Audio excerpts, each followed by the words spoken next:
हम लोग यहाँ 97 में साफेद स्कूल में 50 साल 50 इयर्स ऑफ इंडिपेंडेंस पे एक इंटर स्कूल डिबेट कंपटीशन आयोजित हुआ। टॉपिक था इन 50 years of independence India has gained और लॉस्ट, बून और बेन। तो हुआ क्या कि अंग्रेजी में भाषण था, अपनी अंग्रेजी बड़ी कमज़ोर थी, तंग थी।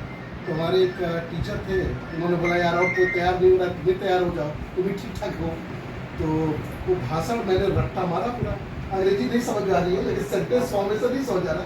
2.5 पेज का भाषण काफ़ी रट्टा मारा, और रट्टा मारने के बाद हुआ कि अब चलना है। तो गए और स्टेज पे जब पहुँचे तो सबसे पहले सेंट जॉन्स नया उस समय खुला था। तो सेंट जॉन्स के किसी विद्यार्थी को सबसे पहले बोलना था, उसने बोला धुआंधार बोला। दूसरे नंबर पे साफेज का स्टूडेंट बोल दिया। अब तीसरे नंबर पे मेरी बारी। मेरा तो कॉन्फिडेंस ऐसे ही लो था, और वहाँ स्टेज पे खड़े होने के बाद मैं ये बता रहा हूँ कि कैसे आप मोटिवेट हो सकते हैं किसी चीज़ से। मेरा कॉन्फिडेंस एकदम लो, और मैं 2-4 सेंटेंस बोलने के बाद आई जस्ट लॉस्ट। और उसके बाद नीचे के सारे लोग कि बच्चा है तो मोटिवेट कर रहे हैं, बोलो बोलो बोलो, बहुत अच्छा, ताली बजा।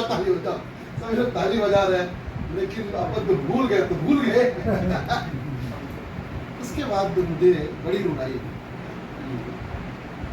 एक चीज़ जिस पे बड़ी एक्सपेक्टेशन थी वो मैंने पूरा नहीं किया, और अपना ही नहीं, स्कूल का नाम नवोदय की तरफ से आए और वो अच्छा नहीं बोल पाए। तो उस दिन मैंने डिसाइड किया अंग्रेजी तो मैं ही बोलूँ, और ऐसा बोलूँगा मैं बताऊँ, ऐसा मैंने किया। मैं ग्रेजुएशन, दूसरी चीज़ें ये है कि आदमी को, जैसे पिताजी का भी हमेशा रहा कि मेहनत तो करना ही है। आपने बताया कि हम लोग किस परिस्थिति से आगे बढ़े, और उसमें ये भी था इनकी तरफ से कुछ भी पढ़ो अच्छा करो।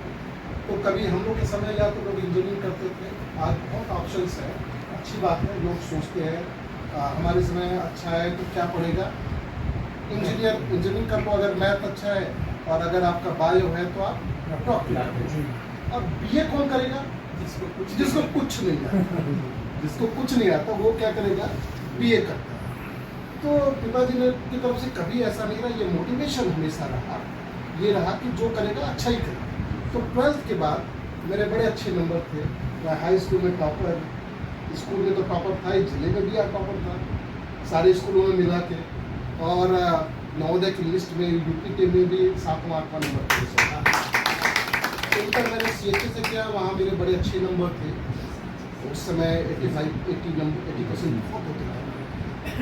लेकिन मेरा साइंस मैथ दोनों था, वही था कि मैथ और बायो दोनों था। ये था कि समझ में नहीं आ रहा क्या ले, तो चलो दोनों ले लेते, लेकिन दोनों में अच्छा होगा।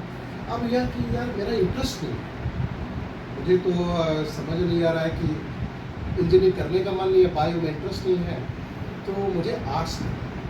अब ये बहुत इम्पोर्टेंट है, ये गार्जियंस के लिए इम्पोर्टेंट है। हम लोग समझ नहीं पाते अपने आसपास के बच्चों को, और हम डीमोटिवेट कर देते। लेकिन घर में एक ऐसा रहा कि नहीं, जो करना है करो।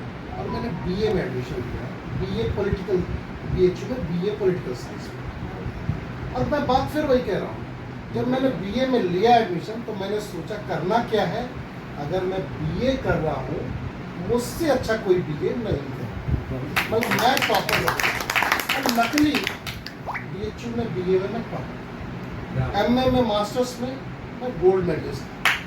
इसलिए इम्पोर्टेंट ये नहीं है टॉपर, मैं बात ये कह रहा हूँ कि अगर आप अपने इंटरेस्ट का चुनते हैं, आपकी अभिरुचि किसमें है और आप करना क्या चाहते हैं अपनी लाइफ में, उसको अगर सही गाइडेंस दे दिया जाए और आपका खुद का मोटिवेशन हो, तो आप अपने BA में टॉपर होना अच्छा है, बजाय इंजीनियरिंग कहीं से करना और पूरी लाइफ ढूंढते रहना कि नहीं इंजीनियर बन गए लेकिन हमारा नहीं।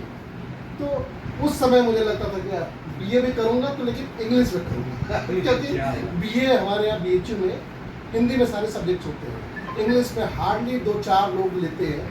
और उस समय जो मैंने यहाँ चूज़ किया था कि मैं साफेद में डिसाइड किया था स्कूल के समय कि मैं इंग्लिश में ही अच्छा करूँगा, और मैंने इंग्लिश मीडियम। तो ये चीज़ें बड़ा अच्छा रहा। फिर JNU गया, JNU में MPhil किया।